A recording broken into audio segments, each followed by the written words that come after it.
Hello and welcome to this session. In the previous session, we learned how to launch Jupyter Notebook and its features. In this session, we are going to write our first Python program on Jupyter and we are going to run it. So here I have a Jupyter Notebook launched in my web browser. I'm going to create a folder in which I will be saving my codes or notebook files. So let me create a folder. As you can see that a new folder has been created by the name Untitled folder. Let's select it using this checkbox and then rename it. You may type in whatever name you like. I'm going to name it Python Basics.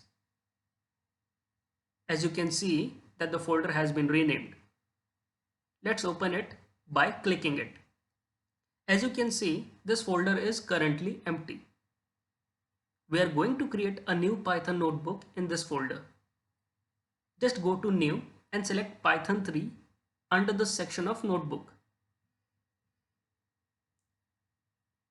This will open another tab in your browser, which is going to be your Python notebook.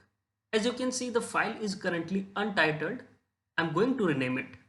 So you can either go to the file drop down and click on rename, or you can just click here on untitled and then rename it.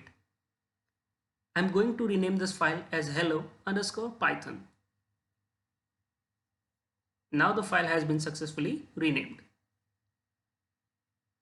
If you go back to your previous tab, you will see that a new file with a given name and .ipynb format is there.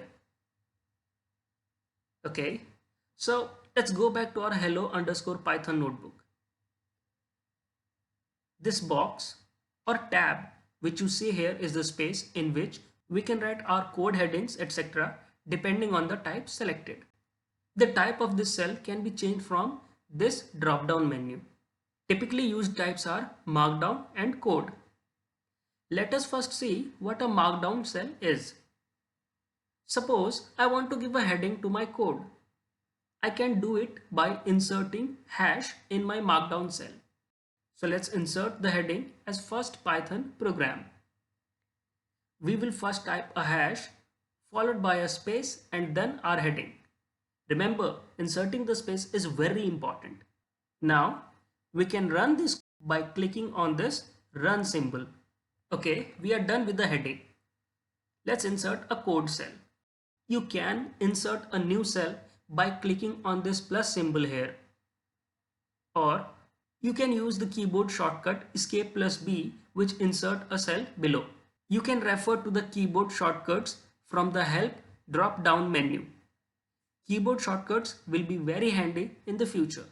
Okay, now a new cell has been added. Let's click here and write our first piece of code. We want to print the sentence hello Python.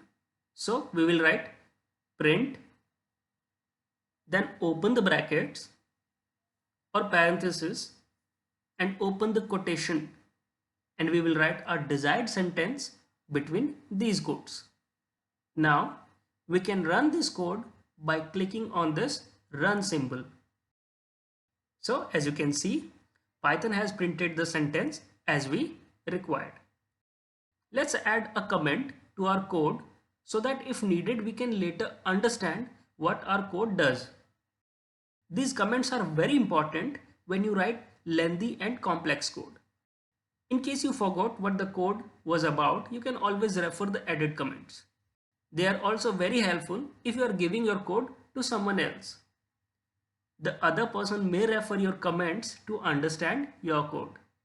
So you can add a comment by mentioning a hash in your code and then writing its description like this. Let's save this by clicking the save icon or Ctrl+S. Now let's add another cell and see another instance of the print statement.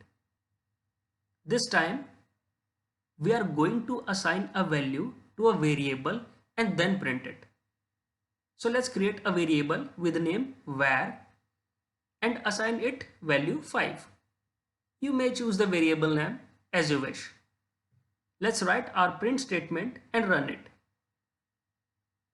So you can see that the value of the variable has been printed. If you notice, this time I did not use the quotation around the where in my print statement.